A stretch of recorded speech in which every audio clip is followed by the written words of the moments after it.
व्यवस्था करना सरकार का काम है। भ्रष्टाचार का है टीका। बड़ा लड़ा था गोरों से, अब लड़ेंगे जोरों से। बड़ा लड़ा था गोरों से, अब लड़ेंगे। बड़ा लड़ा था गोरों से, अब लड़ेंगे जोरों से। नेता बनी खाने वाले, कईयों का सीमन खाने वाला अधिकारी मुर्दाबाद, मुर्दाबाद, मुर्दाबाद। कईयों का सीमन खाने वाला भ्रष्टाचारी मुर्दाबाद, मुर्दाबाद, मुर्दाबाद।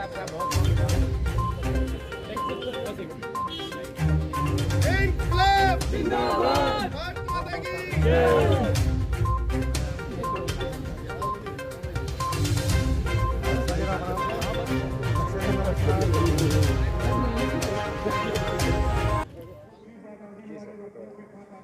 हरियाणा के अंदर भाजपा शासित निगम में भ्रष्टाचार का पूरा अड्डा बन गया है और निगम के अंदर खाया जाने वाला पैसा सीधा सीधा लोगों का मानना है मुख्यमंत्री कार्यालय तक पहुंचने लगा है।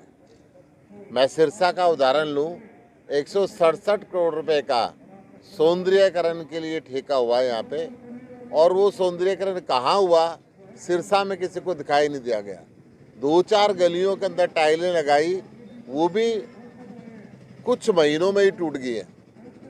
ऐसी स्थिति में सारा का सारा पैसा यहाँ के लोकल विधायक कांडा जी की जेब में गया, लोग बताते हैं, और आगे कहाँ कहाँ वितरण हुआ ये एक क्वेश्चन मार्क है। परंतु इसके अंदर सच्चाई है कि इसकी सीबीआई द्वारा जांच होनी चाहिए। जिस प्रकार से हरियाणा के अंदर निगमों में पैसा खाया जा रहा है, उसकी सीबीआई की जांच होनी चाहिए। दोषी अधिकारियों को और दोषी नेताओं को दंड दिया जाना चाहिए। जिस प्रकार दिल्ली के अंदर कोई एजेंसी जब काम करती है तो वहाँ पे बोर्ड लगता है कि कौन सी एजेंसी काम कर रही है, कितने रुपए का टेंडर अलॉट हुआ, कौन सा अधिकारी इसकी सुपरविजन में कर रहा है, उस अधिकारी के ऊपर कौन सा अधिकारी है, ये सारी सूचनाएं कॉन्ट्रैक्ट के पीरियड के समय पे वहाँ लगाई जाती हैं। ऐसे ही पूरे हरियाणा के अंदर लगनी चाहिए ताकि लोग निगरानी रख सकें। ये बोर्ड ना लगाने की वजह से सारा का सारा पैसा नेता और अफसर मिलकर डकार जाते हैं और जनता टूटी हुई सड़कों पे, खड्डों की सड़कों पे रहने के लिए मजबूर रहती है। आज मेरा सिरसा आना इसलिए कि लगातार आम आदमी पार्टी के सभी साथी कई दिनों से यहाँ धरने के ऊपर बैठे हुए हैं इस मांग को लेके कि आप इसकी जांच कराएं और आगे से हरियाणा में जहां भी अगर कोई कॉन्ट्रैक्ट अवार्ड किया जाता है तो उस कॉन्ट्रैक्ट की पूरी सूचना बोर्ड लगा के जनता को दी जाए ताकि कुछ न कुछ हेराफेरी पे अंकुश लग सके। मैं इसके साथ साथ ये भी कह रहा हूँ, हरियाणा में कानून व्यवस्था की हालत जर्जर हो चुकी है। युवा नौजवान, पढ़ा लिखा नौजवान रोजगार ना मिलने की वजह से गुनाह के रास्ते के ऊपर चल पड़ा है। पूरा हरियाणा देश के अंदर बेरोजगारी के मामले में नंबर 1 है। किसान 1 साल से ऊपर बॉर्डर के ऊपर बैठे हुए हैं। हरियाणा सरकार उनसे बात करने के लिए तैयार नहीं है। देश के अन्नदाता के ऊपर सर्दी, गर्मी, बरसात, आंधी तूफान गुजरा, परंतु खट्टर सरकार ने कभी उनको आतंकवादियों की संज्ञा दी, कभी खालिस्तानियों की संज्ञा दी और अनेकों अलंकार उन किसानों के साथ लगाए। आज तक किसानों से बात करने के लिए तैयार नहीं है। 700 से ऊपर किसान शहादत दे चुके हैं। वो बात करना तो दरकिनार गया। हरियाणा के अंदर डीएपी की इतनी शॉर्टेज हुई, लोगों के अंदर लाइन के अंदर लगना पड़ा, महीनों महीनों तक इंतजार करना पड़ा। अब यूरिया की हालत हरियाणा में ये होने वाली है।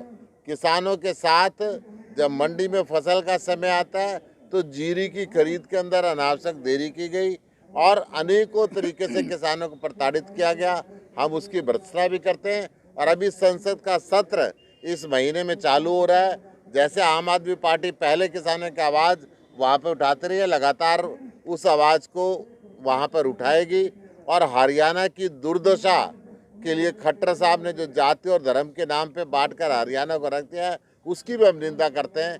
काम की राजनीति होनी चाहिए। देश का समय बदल चुका है। यहाँ पे ना अच्छे स्कूल हैं, ना अच्छे हॉस्पिटल हैं, ना लोगों को 24 घंटे बिजली मिलती है, ना 24 घंटे पानी मिलता है। आम आदमी पार्टी ने तय किया है कि इसका परिवर्तन हम लाएंगे। जिस प्रकार पंजाब में हमारी सरकार बन रही है, हरियाणा के अंदर भी हम सरकार बनाएंगे। हरियाणा के अंदर पंचायत के, जिला परिषद के, ब्लॉक समिति के, नगर पालिकाओं के, नगर निगम के और विधानसभा के सभी चुनाव आम आदमी पार्टी लड़ेगी और सिंबल पे लड़ेगी।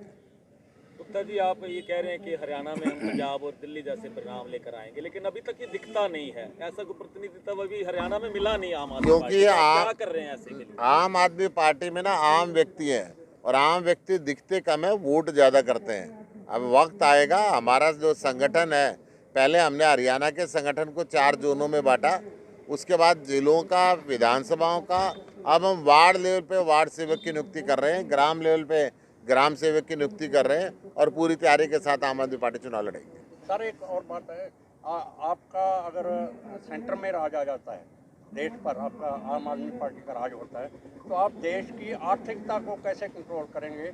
मेरे कहने का मतलब ये है, बहुत से लोग ऐसे हैं जिनके पास कुछ नहीं है, सिर्फ अपनी किरत बेच सकते हैं, वो मेहनत बेच सकते हैं और कुछ नहीं उनके पास।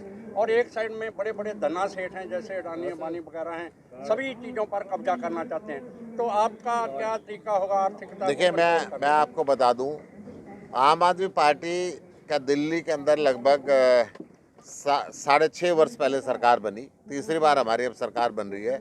हमारा 24,000 करोड़ रुपये साल का बजट होता था, 65,000 करोड़ रुपये साल का बजट है। हमने लगभग 3 गुना अपने बजट को बढ़ाया है।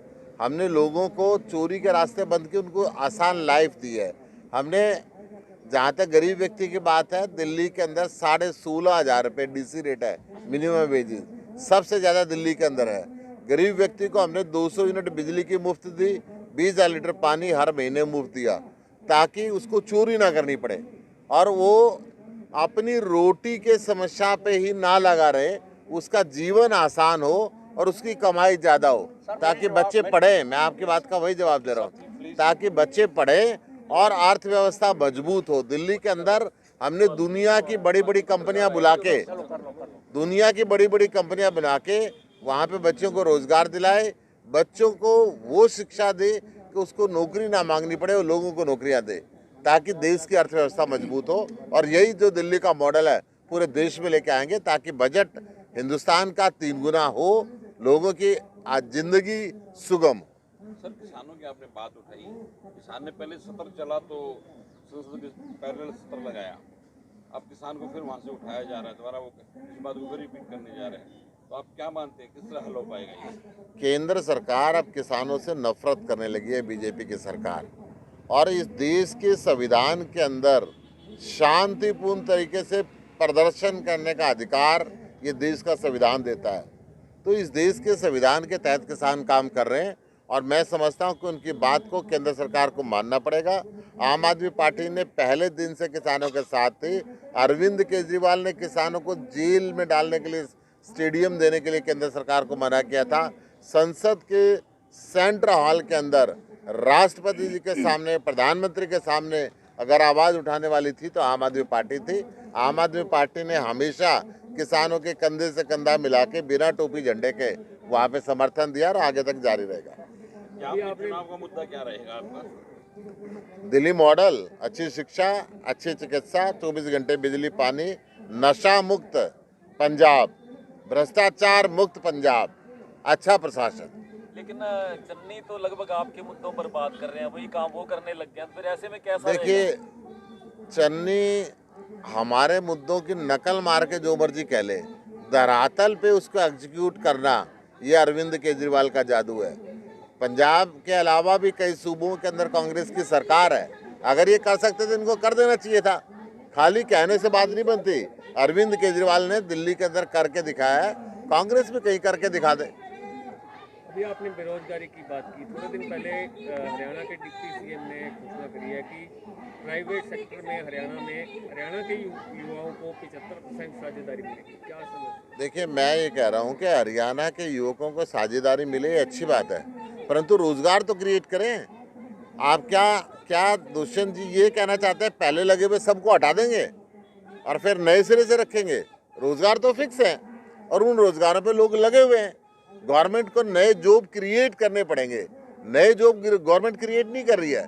अगर गवर्नमेंट नया एक उद्योग पिछले 6 साल के अंदर हरियाणा के अंदर नहीं आया, जब से खट्टर साहब की सरकार का दूसरा सेशन हो गया, एक उद्योग बता दे खट्टर साहब के मैं ये उद्योग लेके आया हूँ, ये सिर्फ ड्रामेबाजी करते हैं। ये सारी सरकार कहती थी कि हमारी सरकार आ जाए जवाई बाबू को अंदर कर देंगे। क्या किसी एक व्यक्ति के खिलाफ इन्होंने एक्शन लिया?